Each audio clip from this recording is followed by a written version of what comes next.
Какие вещи люди считают чем-то здоровым, но на самом деле они вовсе не про здоровье. Озвучено при поддержке Aviasales. Удаление когтей у кошек – это в буквальном смысле ампутация их по первой костяшке. Чертовски болючая процедура. Здоровые альтернативы, регулярный тримминг и когтеточки. Смузи из смузи-шопов. В них используется щербет, мороженое и соки с безумным количеством сахара. Моя сестра работала в смузи-шопе, куда все время приходили люди после спортзала. Смузи совсем не такой продукт, каким себе его представляют большинство людей. Сдерживать свои эмоции, чтобы другие о них не знали. Для большинства людей это очень вредно. Я считаю, что посвящать свою жизнь только работе – это очень вредно для здоровья. Конечно, классно, если у вас есть работа, которая действительно вам нравится, но даже в этом случае, если вы все свое время отдаете одной лишь работе, то это проблема. Жить, чтобы работать, не очень здоровое мировоззрение. Кстати, многие миллениалы и представители поколения Z вроде как понимают это. Полное видео на YouTube-канале апвоут. Alright, everyone's presentations are done. Nick, the manager, said as he tried to move the discussion forward. Excuse me, I haven't. I recently found out something. Nick interrupted me and began to speak. There's apparently someone in this department who didn't graduate high school and is just a part-timer. Meetings should be for employees only. Absolutely right. His lackey, Mike, of course, agreed with Nick. I'm leaving. After leaving the meeting room, I started to shut down my computer. I noticed that an email had arrived, not in my personal inbox, but in the company's shared email. Thinking, there's no point in speaking up, no one will listen, I went home quietly. The next day, I heard a commotion from Nick's desk. He was staring at his computer screen, his face pale. Nick? Is something wrong? Mike looked at the screen with him. And he turned even paler than Nick. Why is he so angry? Knowing the reason for Mike's distress, I thought to myself, serves them right. My name is Adam. My mother passed away when I was in the 9th grade, and I was raised by my father. Well, you could hardly call it being raised. After my mother passed, my father changed. He drowned his sorrows in alcohol, and though he still went to work, he squandered our living expenses on horse racing. Because of that, I had to start working part-time as soon as I entered high school. Every month, I went to the convenience store with bills in hand that couldn't be auto-deducted from my father's account. Even though I endured it because I didn't want to be alone, I reached my limit in my second year of high school and dropped out. I found a live-in job at a distant inn. Thank you for everything. The day I left home, my father, still staring at the TV, spoke. Take care. That was our last conversation. Back then, 18 wasn't the age of majority, so I needed my father's permission to work, and I couldn't hide my place of employment. Yet, my father never visited me even once. I kept working just to survive, and before I knew it, I was 42. Years of hard work paid off, and I was transferred to the headquarters. I was thrilled to be recognized by the company, as I thought I'd be working in the field until retirement due to my lack of formal education. Listen up. Our work can change the future of our employees. Don't drag us down. On my first day after the transfer, Nick, dressed in an expensive suit, spoke sternly. There was a reason for this. Our inn was located in a prominent tourist destination, known so well that everyone in the state could sing its commercial jingle. At its peak, we had 5 locations within the state. But that was long ago. Due to financial difficulties and aging facilities, only the place where I had worked for many years and the original establishment remained. I was prepared to lose my job anytime, but now there was a glimmer of hope. With the rise of social media, the tourist area where the inn was located started gaining attention again. Depending on how hard the sales department, where I was transferred, worked, we could either thrive or be forced to give up this prime location to the new hotel chains continuously popping up. For Nick, who had switched careers from another industry to strengthen our sales, this was a battle he couldn't afford to lose. I understood why he had to be strict. I will do my best. Nick sneered at my enthusiastic declaration. Did you not hear what I said? I'm sorry. I thought I was listening carefully. Out of habit from years of customer service, I apologized reflexively, though I had no idea what had offended him. Someone was watching me with a smirk.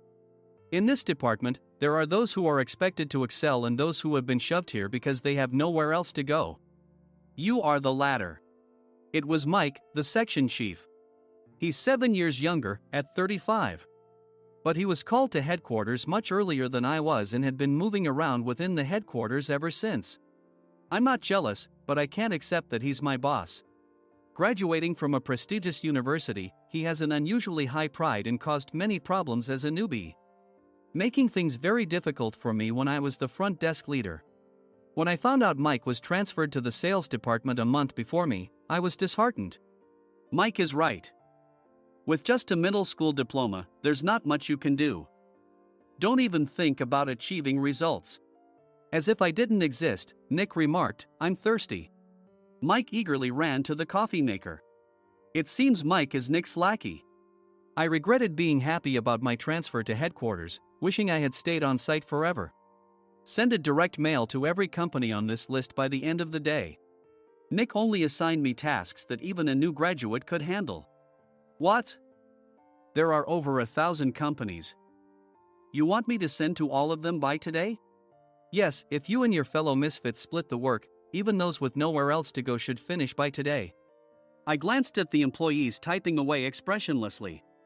They were worn out from customer service, only thinking about leaving on time, or were women reassigned after having children, with zero motivation for work. Even Sam, a new graduate from the same university as Mike, who was supposed to be among the expected achievers, had no enthusiasm for the job, having joined the company wanting to do customer service. I don't care what they say, I plan to quit anytime, he said. Only Nick and Mike were highly motivated, making all the decisions between the two of them. I originally only wanted to work at the inn to survive and had no particular attachment to this job. I swallowed my words, thinking I had no right to reprimand them. About a month after the transfer, Nick told us with a frustrated look. To commemorate the 50th anniversary, we've decided to create a plan exclusive for one group per day. Originally, Mike and I were supposed to come up with it, but our president, Mr. Thompson, insists on hearing everyone's opinions. So, you all get a chance. As Nick explained, Mike began handing out prints. Make sure not to embarrass Nick. If your ideas are half-baked, you'll have to redo them. It seemed that they had printed his handwritten notes by Mr. Thompson, which included several questions and a section for free responses. It made sense why Nick had to seek our input, given that all responses had to be submitted to Mr. Thompson. We were given a week to think about it, and a meeting was scheduled to compile our ideas. My plan is to let guests enjoy both the old and modern America. Nick began the presentations. Guests would watch a master confectioner at a nearby traditional sweet shop make sweets in front of them. The welcome drink would be premium tea in a bottle. Nick's plan was certainly attractive. After his presentation, Nick called on us to present in the order we were seated. Just as I stood up for my turn. All right, everyone's presentations are done. Excuse me, I haven't. I recently found out something. Nick interrupted me. There's someone in this department who didn't graduate high school and is just a part-timer. He was likely talking about me. I joined the company as a part-timer and was made a full-time employee when I turned 20. That was 20 years ago, so Nick and Mike probably had no chance to know until recently. Meetings should be for employees only. Absolutely right. After that, Nick kept creating opportunities to solicit everyone's opinions, purposefully excluding me from speaking. The meeting unexpectedly heated up and went past the scheduled end time. A few people asked to leave, and the discussion continued with the remaining few. Still here? Normally, you'd leave in that situation. Though I had no attachment to the job initially, hearing kind words from customers made me want to make them happier. For someone like me, with nowhere to go, the inn was my home and customer service was my life. I felt pathetic about my current self. I'm leaving. I left the conference room and started shutting down my computer. I noticed an email had arrived, not in my personal inbox, but in the company's shared email. Thinking no one would listen to what I had to say anyway, I quietly went home. The next day, while preparing the DM as instructed, I heard a commotion from Nick's desk. In his haste to stand up, he hit his knee on the desk. He stared at his computer screen, his face pale. Nick! What's wrong? Mike, thinking he should be the first to rush over, approached Nick while still wearing his coat. He peered at the screen with Nick. And he turned even paler than Nick. Why is he so angry? Who is responsible for this company? Nick, more irritated than ever, asked, and Mike answered without checking. Probably Sam. Sam wasn't there because he was attending a morning training session for new hires. Nick gave up on getting angry and returned his gaze to the screen. They were looking at an email that arrived right after the end of the working day yesterday. Apparently, no one, including me, had checked it before leaving. The email was from a large company that used us for their annual employee trips. The president and executives of that company also frequently used our services personally. President of the company, Mr. Mason himself, had declared that neither he nor his company would ever use our services again. Well, some companies cancel their employee trips or stop using our services due to financial struggles. Let's just move on. Mike kept wiping the sweat from his forehead with a handkerchief. Knowing why Mike was so agitated, I quietly watched their interaction. Do you know how much revenue we get from that company? We can find other guests to fill the rooms, but we'll lose the banquet costs, gift shop revenue, rental car fees, and more. Moreover, the gifts were supposed to be prepared by the traditional confectionery shop involved in Nick's proposed plan. If it's known that we incurred such a huge loss at this critical time, Nick's position in the company would be jeopardized. Nick took a deep breath, seemingly trying to calm himself. All right, Mike. Go to New York right now and apologize to Mr. Mason. What? You're coming with me, right? I have urgent work to do. I trust you, which is why I'm entrusting this to you. Please. Mike, believing Nick's sincerity, agreed with a determined look on his face, saying, yes. That's Nick for you.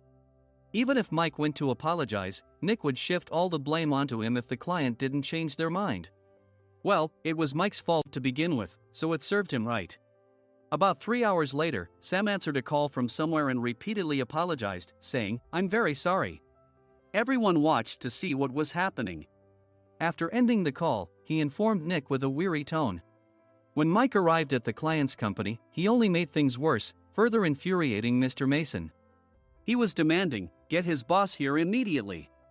It was no wonder Sam was exhausted, dealing with such a call right after returning from training. What is that idiot doing? All right, Adam, you're coming with me. If sacrificing Mike didn't work, then I must be next. Normally, I'd want to refuse at all costs, but I saw an opportunity in this situation. If I can be of assistance, I'd be happy to join you. I immediately followed Nick, and we flew to New York.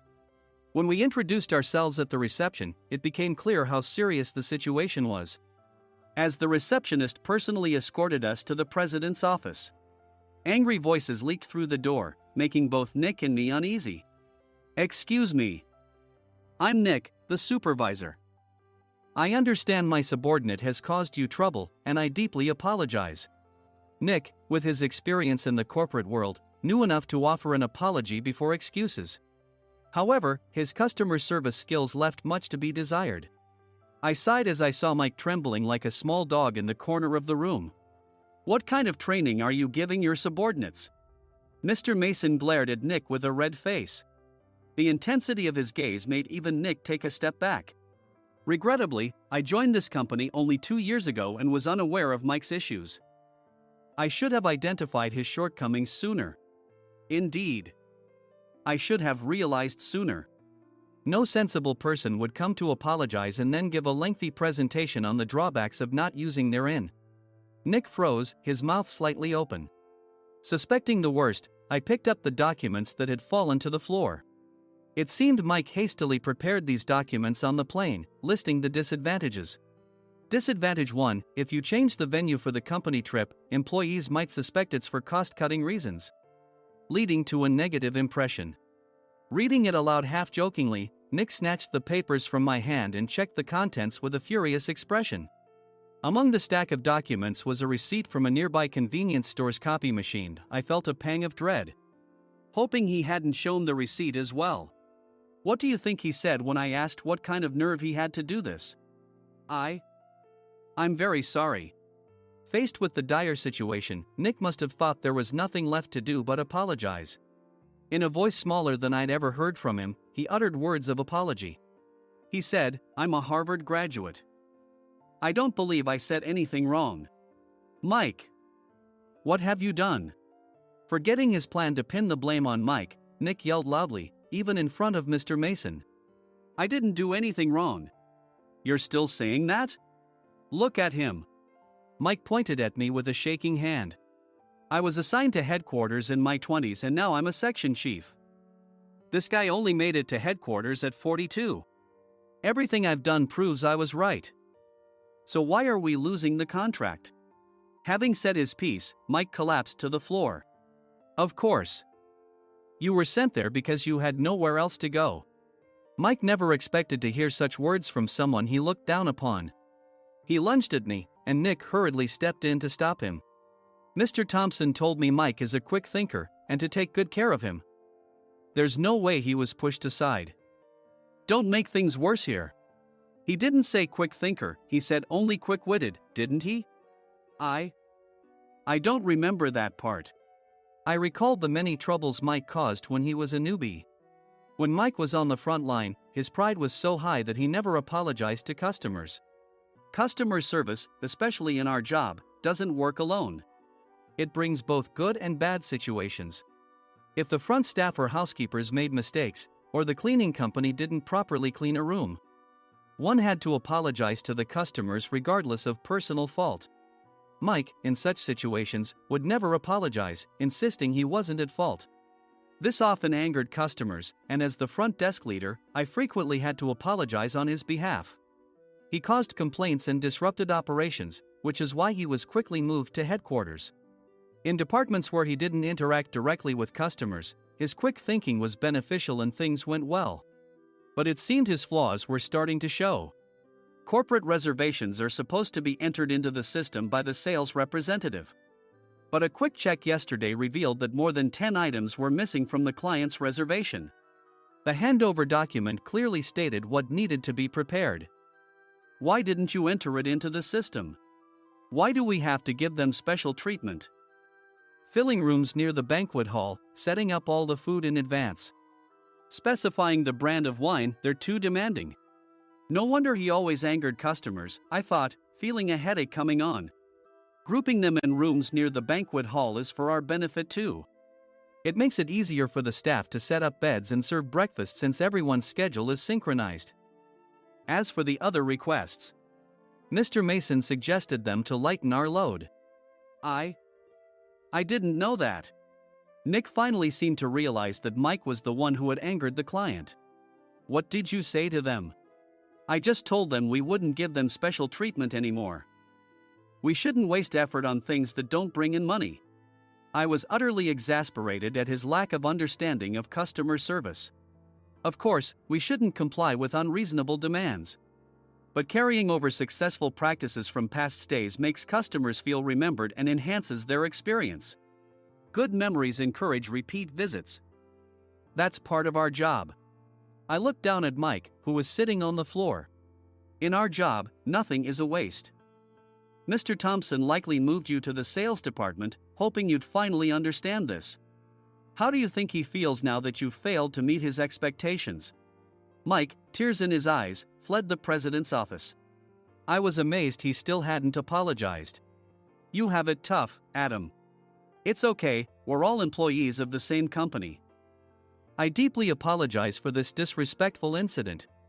Especially after all the care you've shown us. If it weren't for you, Adam, I really would have stopped staying here. When I heard you were moving to the sales department, I was willing to reconsider if you handled it. Seeing us talk so amicably, Nick's face contorted. Do you two know each other? Adam's service is excellent. I always requested him specifically. Normally, we don't accept specific staff requests, but we made an exception for Mr. Mason, adjusting my shifts accordingly. He had personally stayed at our hotel just before my transfer, and during casual conversation, I mentioned, I'm moving to the sales department soon. If I hadn't told him then, things could have been much worse. Please continue to take care of us. I look forward to it. On the return flight, Nick awkwardly offered me a can of beer. It's still working hours. Of course, I had no intention of forgiving him for a single beer. Nick might try to pin everything on Mike and avoid any consequences. While pondering this, a startling fact came to light. Nick, the tea bottles for the plan have arrived. I handed Nick a bottle labeled with our inn's name. They look good. What are you talking about? These are plastic bottles. I had assumed we would use the trendy, high-end bottling tea. But what arrived were ordinary plastic bottles of tea with customized labels. The only unique aspect was the label, which had the inn's name, making it look customized. Upon further investigation, I discovered that a substantial amount of money was set to be paid to the tea company. It was priced like bottling tea. Does this plastic bottle really cost $100 each? The tea inside is specially blended for us. The extra cost is for that. Wouldn't it be better to use another tea company? Or is there a specific reason we must use this one? As Nick continued to make excuses, I showed him a printed email. I informed the tea company's president, Mr. Mitchell, that we discovered irregular payments and he confessed. He said you two were high school classmates and planned to split the extra money. That idiot. Why did he confess? That's not important. You should worry about yourself, this could turn into a police matter. Opening the bottle cap, I suggested. How about calming down with this tea? It supposedly has a relaxing effect. Nick drank the tea frantically. In the following days, decisions were made about their fates. Mike was reassigned to the General Affairs Department, with no chance of transfer or promotion, as per Mr. Thompson's orders. As for Nick, since the payment to the tea company hadn't yet been made, he narrowly avoided legal trouble. Instead, he was encouraged to leave the company, and to avoid further complications, Nick submitted his resignation. Rumor has it that connections between HR departments have made it difficult for him to find new employment. Even though it was good to have those two gone, something unexpected happened in the sales department. Everyone became motivated and united in refining the 50th anniversary plan. In the end, my plan was adopted. We collaborated with the Tourist Information Center to provide personalized guides. The plan, tailored to the number of guests, was truly special for the 50th anniversary. Hey, is Adam's family coming to stay? I immediately booked that special plan for my family. Sam noticed it on the reservation list and quickly picked up on it. Yes, I'm inviting my father. That's great. I might invite my parents too. I lacked the courage to face my father just as Adam. But here, with the confidence Mr. Mason praised, I felt ready. The 50th anniversary plan was a perfect opportunity to reconnect with my father. I hoped to bring back the days when we could laugh together as we once did.